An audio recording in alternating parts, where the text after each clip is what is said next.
आप सबका आशीर्वाद हो। अब अगर आप सबका आशीर्वाद हो तो एक बार जोरदार ताली बजाकर आप लोग अपना आशीर्वाद दे दीजिए। इनको विजय की माला पहना दी जाए, पहना दी जाए।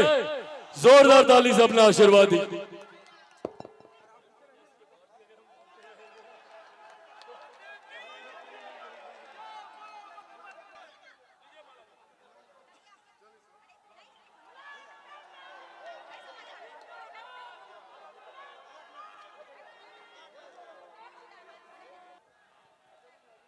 चिराग भैया ने अपन दिल के बात आप सबके सामने रखले हैं। मैं पीछे बैठा भैया, भैया का बात सुन के मेरा सीना गदगद हो गया। मैंने सोचिए पहले का क्या बिहार था। मैंने एक रियलिटी शो किया, राइज एंड फॉल। हम लोग पहले कहीं जाते थे बाहर भैया तो बोलने में शर्म आती थी कि मैं यहां बैठा हूं, कैसे बोलूं कि मैं भोजपुर से हूं, बिहारी हूं।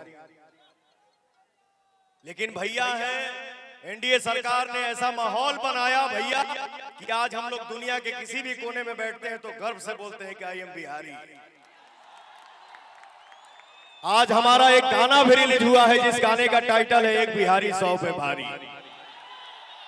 तो भैया हो, विकास आप ही सबन के हाथ में बा और आप सबके ही विकास चुने के बा, ठीक बा।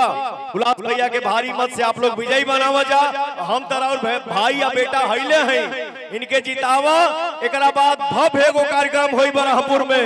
जय एनडीए, जय बिहार। गुलाब भैया जिंदाबाद, हमार चिराग भैया जिंदाबाद, एनडीए सरकार जिंदाबाद।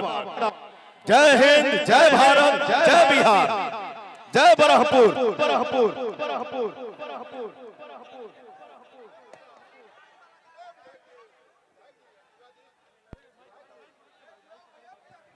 आप लोगों के सामने बरहपुर के धरती से एक कलाकार जो है हेलीकॉप्टर बना करके लाए हैं, चिराग भैया को अपने साथ देना चाहते हैं। जय चिराग, जय बिहार।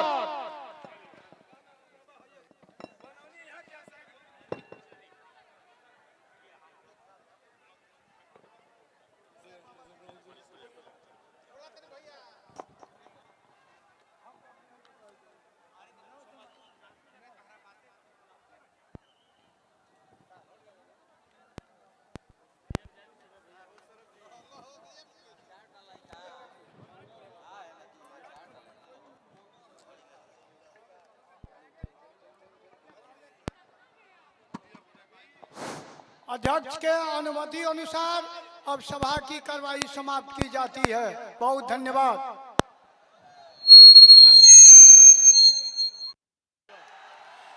हमारी ये बातें ब्रह्मपुर के एक एक प्रखंड, एक एक पंचायत, एक एक गांव, एक एक घर, एक एक परिवार, संभवतः एक एक व्यक्ति तक जानी चाहिए कि अगर बिहार को फर्स्ट और बिहारियों को फर्स्ट बनाना है तो उसके लिए हुलास पांडे जी को यहां से भारी मतों से विजयी बनाना है।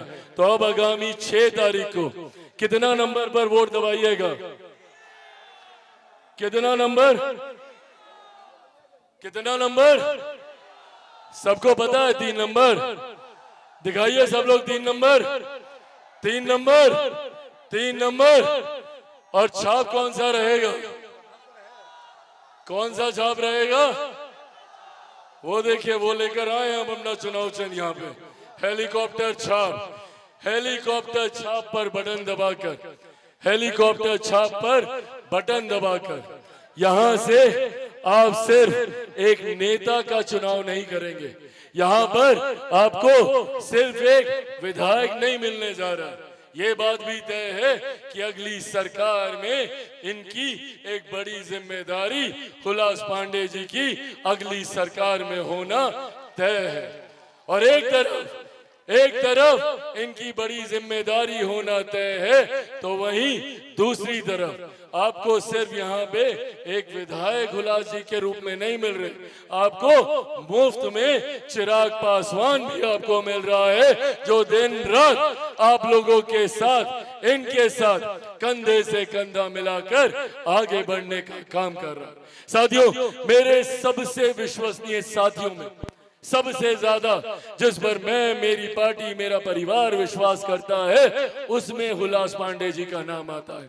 ये एक ऐसे व्यक्ति हैं, जब चिराग पासवान के साथ कोई नहीं खड़ा था तब ये खड़े थे।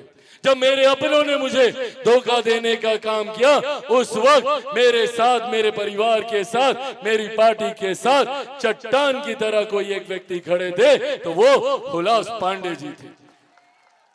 बड़ी बड़ी साजिशें रची गई और आज भी रची जाती है। आज भी कई ऐसे राजनीतिक दल हैं जो चाहते हैं कि चिराग पासवान की राजनीतिक हत्या कर दी जाए, जो चाहते हैं कि चिराग पासवान को समाप्त कर दिया जाए, और उन्होंने पूरा षड्यंत्र भी रचा। कई ऐसे प्रयास किए गए कि भैया चिराग पासवान की पार्टी को तोड़ दो, चिराग पासवान टूट जाएगा। नहीं टूटा चिराग पासवान। फिर प्रयास किया गया कि चिराग पासवान के परिवार को तोड़ दो, चिराग पासवान टूट जाएगा। नहीं टूटा चिराग पासवान। फिर प्रयास किया गया कि चिराग पासवान को घर से निकाल के बाहर फेंको, टूट जाएगा चिराग पासवान। नहीं टूटा चिराग पासवान। क्योंकि जो लोग ये सोचते हैं कि इन बातों से चिराग पासवान टूट जाएगा, वो लोग भूल जाते हैं कि चिराग पासवान शेर का बेटा है, रामविलास पासवान का बेटा है। भैया, ना टूटने वाला हूं, ना झुकने वाला हूं, और डरता तो भाई मैं किसी से नहीं हूं। जितनी ताकत आजमानी है आजमा ले। सर पे कफन बांध के निकला हूं कि जब तक बिहार को विकसित, अगले 5 सालों में एक विकसित राज्य बनाने का काम करेंगे। एक ऐसी सरकार का निर्माण किया जाएगा जो अगले 5 सालों में बिहार को उस दहलीज पर लेकर जाएगा जिस दहलीज पर बिहार विकसित राज्य बनने को होगा। आज हम लोग जब देखते हैं कि भैया दिल्ली, मुंबई चमचमाते शहर है, हम लोग भी चाहते हैं कि बिहार भी ऐसा ही चमचमाता शहर बने। दिल्ली में मैं पला बड़ा हूं, मुंबई में मैंने काम किया, पर मैंने आज तक कभी नहीं देखा कि कोई दिल्ली का लड़का बिहार आता हो शिक्षा के लिए, या कोई मुंबई का लड़का बिहार आता हो रोजगार के लिए। हम बिहारियों को ही बिहार से बाहर जाना पड़ता है। ऐसी व्यवस्था उस 90 के दशक में तैयार की गई थी, जिसकी वजह से निरंतरता में बिहार से पलायन होता रहा। पर आज एक ऐसी व्यवस्था के निर्माण के लिए हम लोगों की एनडीए की सरकार संकल्पित है।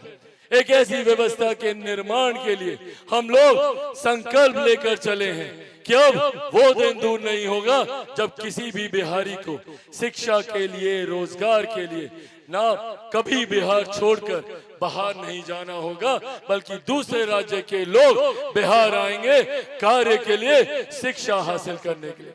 भैया, हमारी धरती एक से एक महापुरुषों की ये धरती रही है। एक समय ऐसा था जब देश तो भूल जाइए, दुनिया ने कभी शिक्षा के महत्व को नहीं समझा था। तब हम लोग नालंदा यूनिवर्सिटी पर हम लोग फक्र करते थे। तब देश विदेश से लोग आते थे बिहार शिक्षा हासिल करने के लिए। गौतम बुद्ध की ये धरती रही है, गुरु गोविंद सिंह जी की ये धरती रही है, भगवान महावीर की ये धरती रही है, मेरी माता सीता की ये धरती रही है। पर आज तक किसी ने नहीं सोचा कि मेरी माता सीता के मंदिर का निर्माण किया जाए। आज 500 साल तक प्रभु श्री राम, रामलल्ला अयोध्या में एक टेंट के नीचे विराजमान रहते थे, कभी किसी ने उनकी सुध नहीं ली। देश में एक ऐसा नेतृत्व आया, और इसके लिए प्रधानमंत्री जी का जितना धन्यवाद किया जाए उतना कम है। देश में एक ऐसा नेतृत्व आया जिन्होंने 500 साल के बाद रामलल्ला के लिए अयोध्या में भव्य मंदिर का निर्माण करने का काम किया, और आज मेरी माता सीता के लिए उतने ही भव्य मंदिर का निर्माण हम लोग सीतामढ़ी में हम लोग करने जा रहे हैं। साथियों, आस्था एक तरफ, पर सोचिए रिलीजियस टूरिज्म को जब बढ़ावा मिलता है तो एक राज्य का राजस्व कितना बढ़ता है। जहां एक तरफ हम लोगों की आस्था को सम्मान मिलता है तो वहीं दूसरी तरफ इससे राज्य को कितना फायदा होता। जब देश विदेश से लोग आएंगे और हम लोगों की धरती में हर वो संभावनाएं हैं किसको रिलीजियस टूरिज्म के तौर पर हम लोग इसको विकसित कर सकते हैं। जब देश दुनिया से लोग यहाँ पर आएंगे, यहाँ पर आकर दर्शन करने जाएंगे, यहाँ के लोगों से मिलेंगे, तो सोचिए धीरे धीरे धीरे धीरे यहाँ की व्यवस्था कोई दिल्ली बंबई से कम नहीं होगी, बल्कि देश के सबसे विकसित राज्यों में, सबसे अग्रणी राज्यों में मेरा बिहार होगा। ये वादा मैं आप लोगों से करके जाता हूं। अंत में साथियों बस इतना ही कहूं।